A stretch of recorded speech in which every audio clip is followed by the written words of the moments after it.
Туризм – межотраслевая сфера деятельности. По оценкам Всемирной туристической организации, туризм влияет на 47 отраслей экономики. Но как улучшить туристический климат Абхазии? Ведь туризм для нашей страны – один из важнейших факторов экономического роста.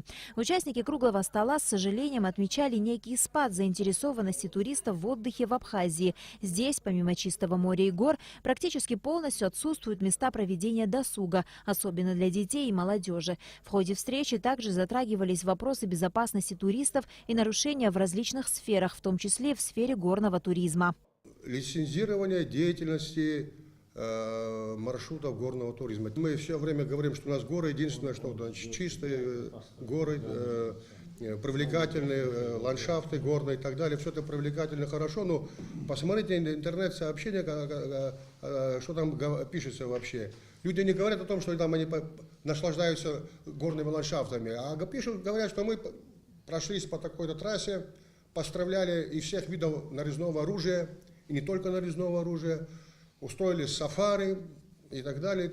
В Абхазии должны быть созданы максимально комфортные условия для туристов, так как конкуренция с мировыми курортами растет с каждым годом, отмечали члены Общественной палаты. На встрече отмечалась необходимость разработки пошаговой стратегии развития курортного климата страны и создания межведомственной комиссии, которая и представит данный документ правительству. Нужно эту четкую программу определить, нам написать, где войдут все проблемы, и идеологические вопросы, и экономические вопросы, и все то, что касается сегодня туризма. Среди многих факторов, влияющих на развитие туристической отрасли, есть такой, который оказывает значительное влияние. Это имидж. Немаловажную роль в создании привлекательного имиджа любой страны играет, конечно же, телевидение.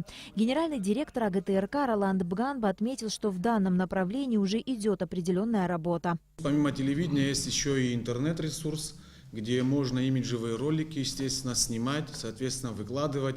Плюс мы еще подумаем в рамках телевидения, в принципе, это как раз перед началом сезона, какую-то передачу, в каком формате мы подумаем, наверное, соответствующим предложением выйдем, чтобы обсуждать те проблемы, которые существуют в области туризма. Передачу предлагали, мы, в принципе, свое одобрение дали, ждем сейчас вот пилотную версию. Это о том, как мы сказали, давайте попробуйте, начните со столицы, как в нашей столице работают те или иные отели, какие плюсы, какие минусы, соответственно, есть. Начальник управления по туризму ТПП Абхазии Инара Даурова отметила, что торгово-промышленной палатой республики проводится большая работа по популяризации наших курортов за рубежом. Мы активно реализуем пресс-туры, так называемые. Мы приглашаем известных журналистов из ведущих СМИ, из разных городов и Российской Федерации, стран дальнего зарубежья к нам сюда, в Республику Абхазия, для того, чтобы они увидели своими глазами наш туристический потенциал и после чего могли бы осветить нашу страну у себя дома. Помимо качества сервиса, на встрече также поднимались вопросы обеспечения безопасности туристов путем усиления патрулирования мест массового скопления людей, а также санитарно-эпидемиологическое состояние объектов общественного питания. Участники дискуссии отмечали, что достойный прием многочисленных отдыхающих зависит от скоординированных усилий целого ряда ведомств в курортный сезон.